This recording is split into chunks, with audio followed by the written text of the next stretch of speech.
हुकूमत आज भी IMF के मुआहदे को पटड़ी पर लाने और नए जायजे की तकमील के लिए कोशिशें कर रही है। दोस्त ममालिक के बाद बरतानिया और अमरीका से भी इस बारे में मदद तलब कर ली गई है। हुकूमत मईशत को दरपेश चैलेंजेस से निपटने के लिए दूसरे तरीके और प्लान बी भी तश्कील दे रही है, जिसके जरिए कोशिश होगी कि अगर IMF को राजी ना भी किया जा सका तो इन मंसूबों के तहत माली खुदमुख्तारी हासिल की जा सके। नून लीग की जानिब से इसहाक डार को मुश्किल माली हालात के दौरान बड़े खिलाड़ी के तौर पर मैदान में उतारा गया, लेकिन उनकी इब्तदाई कारकर्दगी से नाकामी वाज़े झलक रही है। इसहाक डार जब से खुद साख्ता जला वतनी खत्म करके वतन वापस लौटे तो वो बार बार IMF कर्ज को प्लान ए और इसके साथ प्लान बी का तस्करा मुसलसल करते आ रहे हैं। प्लान बी के बारे में वो हमेशा कुछ वाज़े तफसीलात तो नहीं बताते थे, लेकिन उनके लहजे में और उनके एतमाद से ये तासुर मिलता था कि शायद पसे पर्दा डार और उनकी टीम किसी ऐसी कोशिश में मसरूफ है जो अगर पाए तकमील तक पहुंच गई तो हालात का धारा अक्सर तब्दील हो जाएगा। इसीलिए शहबाज शरीफ हो या मरियम नवाज, उन्होंने मुश्किल हालात में भी इसहाक डार की न सिर्फ हिमायत की बल्कि उनकी मुखालिफत करने वालों को भी जबरदस्त शटअप कॉल दी। कल के स्पेशल इन्वेस्टमेंट फैसिलिटेशन काउंसिल के क़याम और इसके अगराज़ व मकासद देखकर वाज़ेह होता है कि शायद इसहाक डार जिस प्लान बी की बात कर रहे थे ये वही प्लान है। माशी बहाली की जाबे हिकमत अमली पर मुश्तमिल ये प्लान बहुत वाज़ेह और फायदेमंद इसलिए महसूस होता है कि इसके जरिए सरमायाकारों को वन विंडो ऑपरेशन की सहूलत मैसर होगी।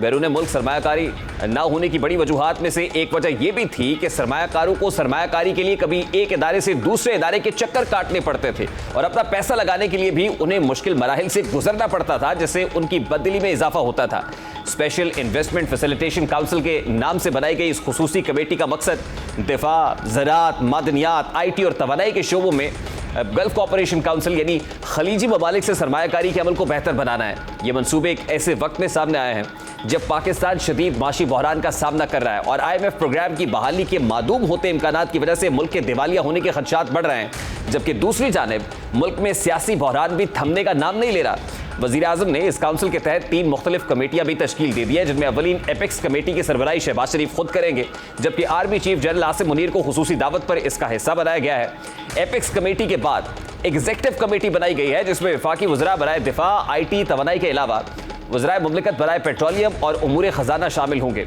इनके अलावा सूबाई वज़रा बराए ज़राअत, मादनियात, IT, तवानाई, उमूर ख़जाना, मनसूबाबंदी और तमाम चीफ सेक्रेटरीज भी इस कमेटी का हिस्सा होंगे। तीसरी सतह पर एक अमल दरामद कमेटी तश्कील दी गई है, जिसमें पाकिस्तान फौज के एक डायरेक्टर जनरल, वज़ीर आज़म के एक मुआविन खुसूसी और काउंसिल के सेक्रेटरी जो 21वें ग्रेड के अफसर होंगे वो शामिल होंगे। इकनॉमिक रिवाइवल प्लान का ये नुक्ता एक हुकूमत और इज्तिमाई हुकूमत के तसव्वुर को फ़रोग़ देता है। सरमायाकारी और कारोबारी सरगर्मियों में हायल तमाम रुकावटें इससे दूर की जाना इंतहाई अहम है। इसके अलावा इस प्लान का मुकम्मल टाइम फ्रेम 2035 तक है, जब 2030 तक इस प्लान का आना और इसमें बयान किए गए खदोखाल ही वो काफ़ी अहम चीज़ें सुना रहे हैं। इसमें इसहाक डार की जानिब से प्लान बी के बारे में बात करने के साथ वज़ीर आज़म शहबाज शरीफ का अपोजिशन में होने के अलावा हुकूमत में आने के बाद भी बार बार मिसाके मईशत की बात करना, कौमी माशी पॉलिसी बनाने पर जोर देना, मुल्क को तरक्की की राह पर डालने के लिए चंद चीज़ों पर करने के बारे में जोर देना, ये सब बयानात इसी प्लान की तरफ ही इशारा करते हैं जो कल अनाउंस किया गया है। शहबाज शरीफ इस बारे में पहले क्या कहते रहे, खासतौर पे जो इज्तिमाई हुकूमत का तस्वुर है और चार्टर ऑफ इकोनॉमी है, जब ये शहबाज शरीफ साहब अपोजिशन लीडर थे उस वक्त भी बात करते रहे और वज़ीर आज़म बनने के बाद भी कुछ ऐसी ही बातें सुनने को मिली। इज्तिमाई हुकूमत के नजरिए को फरोग देना, 5 बरस में इस मंसूबे से $70 बिलियन की बरामदात और 2035 तक पाकिस्तान को $1 ट्रिलियन की मईशत बनाना, ये नकात इस तरफ इशारा करते हैं कि मजबूत हलकों में कहीं ना कहीं एक मुसलसल और इज्तिमाई हुकूमत कायम करने की ख्वाहिश मौजूद है। ऐसी हुकूमत जो तमाम तर स्टेक होल्डर्स पर मुश्तमिल हो, जिसको मुनासिब वक्त और काम करने की आज़ादी हासिल हो ताकि वो इस मंसूबे के तहत मुल्क की मईशत को पटड़ी पर डाल सकें और यकसू होकर काम कर सकें। इस मंसूबे में 7 बरस और 12 बरस की पॉलिसीज़ और टारगेट्स को शामिल किया गया है, जिसके लिए सियासी इस्तेहकाम इंतहाई ज़रूरी है। तो यह सवाल यह है कि पॉलिसी मेकर्स जिन्होंने इस पॉलिसी को तरतीब दिया है, क्या उन्होंने सियासी अदम इस्तेहकाम का जिन भी बोतल में बंद करने का बंदोबस्त कर लिया है? क्या इस पॉलिसी और इस पर बयान करदा कुछ मखसूस नकात यही जाहिर कर रहे हैं कि अब जो भी हुकूमत कायम होगी अब की बार वो इज्तिमाई और देरपा होगी और उसे काम करने की आज़ादी भी हासिल होगी। तमाम इदारे बशमूल पाक फौज, अदलिया और दीगर उनके शाना बशाना खड़े होंगे।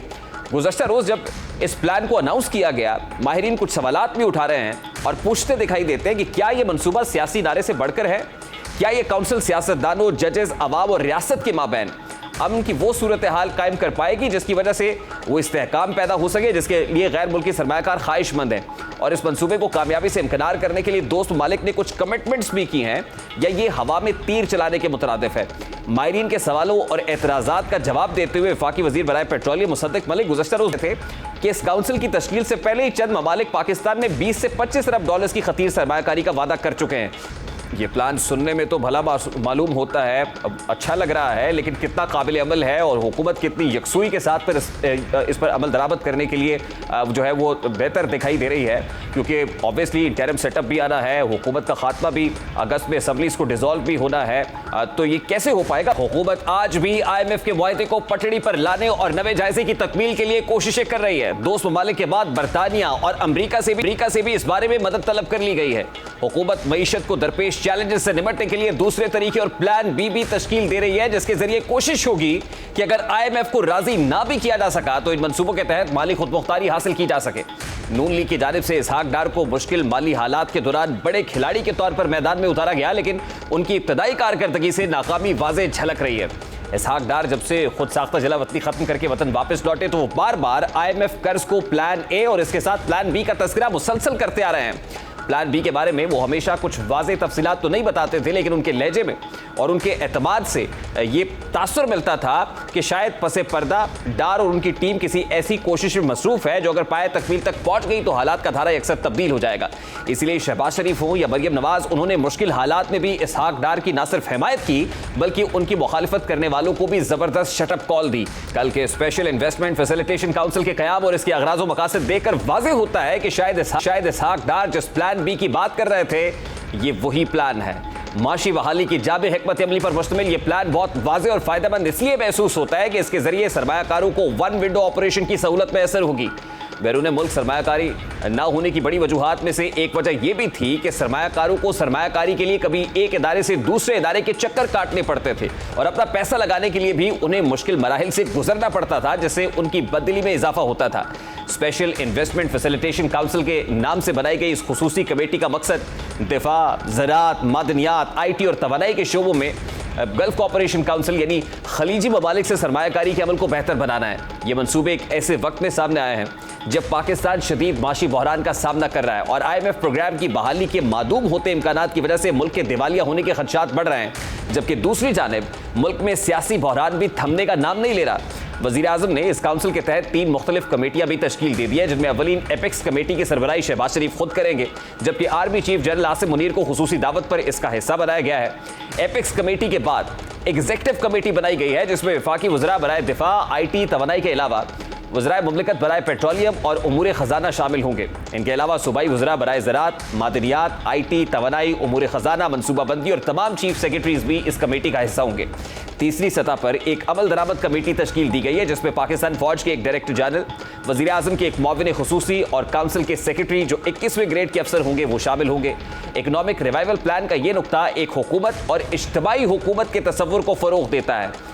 सरमायाकारी और कारोबारी सरगर्मियों में हायल तमाम रुकावटें इससे दूर की जाना इंतहाई अहम है। इसके अलावा इस प्लान का मुकम्मल टाइम फ्रेम 2035 तक है, जब 2030 तक इस प्लान का आना और इसमें बयान किए गए खदोखाल ही वो काफ़ी अहम चीज़ें सुना रहे हैं। इसमें इसहाक डार की जानिब से प्लान बी के बारे में बात करने के साथ वज़ीर आज़म शहबाज शरीफ का अपोजिशन में होने के अलावा हुकूमत में आने के बाद भी बार बार मिसाक मईशत की बात करना, कौमी माशी पॉलिसी बनाने पर जोर देना, मुल्क को तरक्की की राह पर डालने के लिए चंद चीज़ों पर करने के बारे में जोर देना, ये सब बयानात इसी प्लान की तरफ ही इशारा करते हैं जो कल अनाउंस किया गया है। शहबाज शरीफ इस बारे में पहले क्या कहते रहे, खासतौर पे जो इज्तिमाई हुकूमत का तस्वुर है और चार्टर ऑफ इकॉनमी है, जब ये शहबाज शरीफ साहब ऑपोजिशन लीडर थे उस वक्त भी बात करते रहे और वज़ीर आज़म बनने के बाद भी कुछ ऐसी ही बातें सुनने को मिली। इज्तिमाई हुकूमत के नजरिए को फरोग देना, 5 बरस में इस मंसूबे से $70 बिलियन की बरामदात और 2035 तक पाकिस्तान को $1 ट्रिलियन की मईशत बनाना, ये नकात इस तरफ इशारा करते हैं कि मजबूत हलकों में कहीं ना कहीं एक मुसलसल और इज्तिमाई हुकूमत कायम करने की ख्वाहिश मौजूद है। ऐसी हुकूमत जो तमाम तर स्टेक होल्डर्स पर मुश्तमिल हो, जिसको मुनासिब वक्त और काम करने की आज़ादी हासिल हो ताकि वो इस मंसूबे के तहत मुल्क की मईशत को पटड़ी पर डाल सके और यकसू होकर काम कर सके। इस मंसूबे में 7 बरस और 12 बरस की पॉलिसीज और टारगेट्स को शामिल किया गया है, जिसके लिए सियासी इस्तेहकाम इंतहाई ज़रूरी है। तो यह सवाल यह है कि पॉलिसी मेकर्स जिन्होंने इस पॉलिसी को तरतीब दिया है, क्या उन्होंने सियासी अदम इस्तेहकाम का जिन भी बोतल में बंद करने का बंदोबस्त कर लिया है? क्या इस पॉलिसी और इस पर बयान करदा कुछ मखसूस नकात यही जाहिर कर रहे हैं कि अब जो भी हुकूमत कायम होगी अब की बार वो इज्तिमाई और देरपा होगी और उसे काम करने की आज़ादी भी हासिल होगी। तमाम इदारे बशमूल पाक फौज, अदलिया और दीगर उनके शाना बशाना खड़े होंगे। गुज़श्ता रोज़ जब इस प्लान को अनाउंस किया गया, माहिरीन कुछ सवालात भी उठा रहे हैं और पूछते दिखाई देते हैं कि क्या ये मंसूबा सियासी नारे से बढ़कर है? क्या ये काउंसिल सियासतदानों, जजेस, अवाम और रियासत के माबैन